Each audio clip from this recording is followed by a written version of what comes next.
Bonjour à tous et bienvenue sur la chaîne Elle écoutait sa parole. Aujourd'hui, j'aimerais consacrer une vidéo destinée à répondre à la question toute simple: qu'est-ce que médiathèquechrétienne.fr? C'est un site entièrement gratuit, destiné à faire revivre les œuvres chrétiennes épuisées et non rééditées et les porter de nouveau à la connaissance du public, qu'il s'agisse de livres que vous pouvez lire après les avoir téléchargés gratuitement, de bandes dessinées, mais aussi d'anciens chants comme ceux de Daniel Dossman ou des Échos de la joie inspirés des ailes de la foi ou encore de films. Lorsque je donne le lien pour télécharger une œuvre et que vous vous retrouvez sur la page du site, cliquez sur Lire, puis sur le bouton Télécharger en PDF ou en doc. Mais si vous voulez chercher d'autres livres ou des chants ou des films, regardez en haut de la page du site et cliquez sur Livres ou Audio ou Vidéo et regardez le menu selon les auteurs qui vous sont proposés. Cliquez aussi sur Accueil et vous revenez à la page d'accueil pour voir les différents ouvrages que nous avons postés. Vous pouvez télécharger non pas une œuvre, mais 10, mais 100 si vous le souhaitez, et vous enrichir ainsi de nombreux ouvrages. Toute œuvre, comme vous le savez, connaît plusieurs vies lors de ses multiples éditions et rééditions. Et puis, les années passant, les maisons d'édition qui les ont promues décident de consacrer leur ligne éditoriale à d'autres œuvres, à d'autres auteurs. Que deviennent alors ces ouvrages? Une fois les derniers exemplaires vendus, on peut les trouver dans les sites comme des Amazon, Rakuten, la Fnac, ou pour les livres chrétiens d'occasion chez Carpus, en France, ou encore chez les bouquinistes, ou sur un site de vente de livres d'occasion. Parfois, ils ont tellement été vendus qu'ils deviennent introuvables et connaissent une mort intellectuelle et spirituelle inéluctable.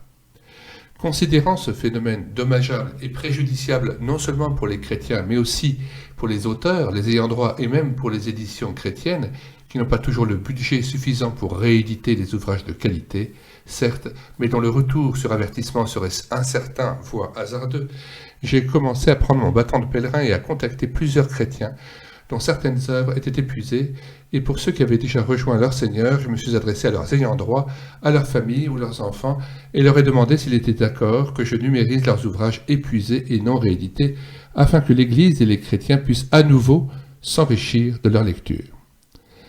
Parmi les livres épuisés et non réédités de la littérature chrétienne, il y a tous les livres dont la maison d'édition aussi n'existe plus.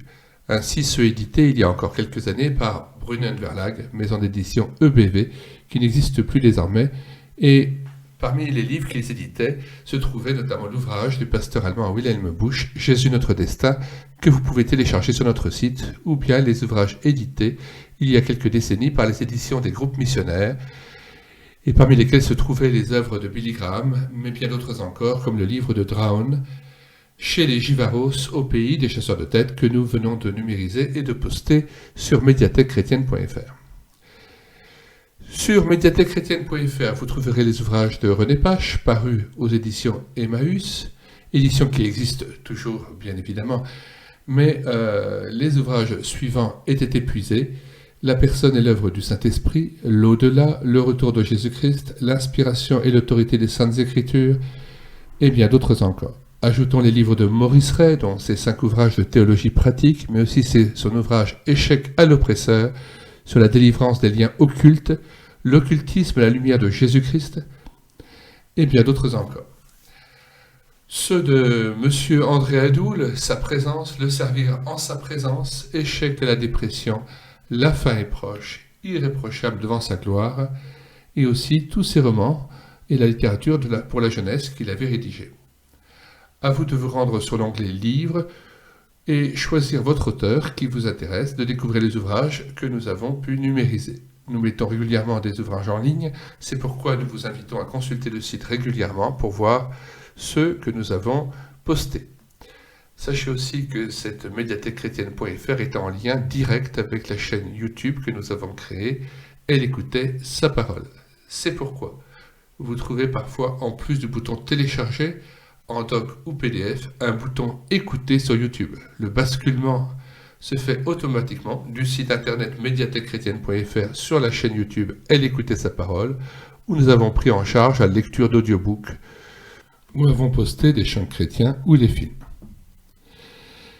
Pour vous rendre sur la chaîne YouTube Elle écoutait sa parole, vous écrivez Elle écoutait sa parole sur la barre de recherche YouTube ou sur la barre de recherche Google yt.mediathèquechrétienne.fr pour y accéder directement.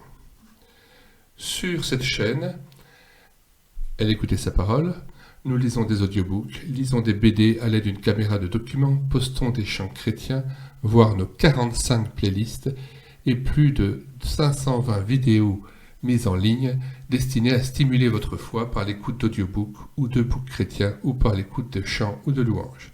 J'espère que vous saurez faire votre miel de toute cette richesse spirituelle qui vous est proposée gratuitement, à la fois sur le site internet mediathèquechrétienne.fr et sur la chaîne YouTube Elle écoutait sa parole. Et je prie pour que son Église en soit fortifiée et vivifiée.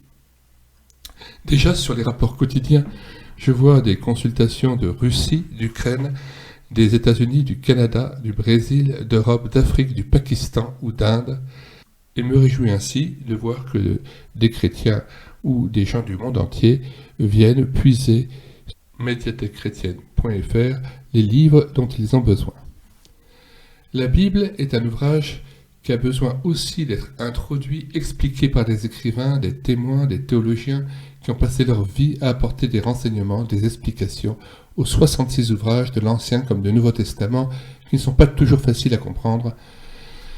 Puisse ce site mediathèquechrétienne.fr participer de ce projet et de cette vision. Veuillez prier aussi pour que cette littérature chrétienne, ces chants, ces BD, ces films puissent porter du fruit et enfanter à la vie, amener d'autres personnes à la connaissance de notre Seigneur et Sauveur Jésus-Christ, surtout que dans certaines parties du monde, beaucoup n'ont pas accès à une médiathèque chrétienne. Et nous savons que beaucoup de chrétiens n'ont pas de fondements doctrinaux solides et auraient besoin de s'affermir au travers de la lecture de commentaires bibliques. Le triangle moi, Dieu et la Bible ne suffit pas. Il est bon aussi d'écouter ce que d'autres serviteurs de Dieu ont pu écrire et confronter ces points de vue avec ceux d'autres serviteurs de Dieu dans l'Église. En effet, lire la Bible, c'est manifester une soif de Dieu et une volonté de rechercher sa face. De même, lire un livre chrétien sur un sujet quelconque. Mais souvenons-nous de la parole de Jésus, Jean 5, verset 39. « Vous sondez les Écritures parce que vous pensez avoir en elles la vie éternelle. Ce sont elles qui rendent témoignage de moi, et vous ne voulez pas venir à moi pour avoir la vie. » Donc, ce qui est premier avant toute chose, c'est de se tenir en présence de Dieu en Jésus-Christ, et de recevoir sa vie par l'Esprit Saint, tout en laissant notre intelligence être renouvelée, selon les termes de Romains, chapitre 12, verset 2. Ne vous conformez pas au siècle présent, mais soyez transformés par le renouvellement de l'intelligence, afin que vous discerniez quelle est la volonté de Dieu, ce qui est bon, agréable et parfait. Qu'il me soit permis de lire avant de nous quitter cette antique formule de bénédiction située dans le livre des Nombres et prononcée sur l'ordre de Dieu par Aaron et ses fils sur les enfants d'Israël. Que l'Éternel te bénisse et qu'il te garde, que l'Éternel fasse luire sa face sur toi et qu'il t'accorde sa grâce, que l'Éternel tourne sa face vers toi et qu'il te donne la paix. C'est ainsi qu'ils mettront mon nom sur les enfants d'Israël et je les bénirai. Nombre 6, versets 22 à 27. Sachant que le nom dans l'Ancien comme dans le Nouveau Testament signifie souvent personne, la personne, Dieu voulait que sa personne même, son nom, réside sur son peuple par cette bénédiction. Que le Christ lui-même, par qui seul nous pouvons venir au Père, puisse donc résider richement dans nos cœurs et que l'évangile de notre salut puisse se répandre ainsi par le biais du témoignage de son Église.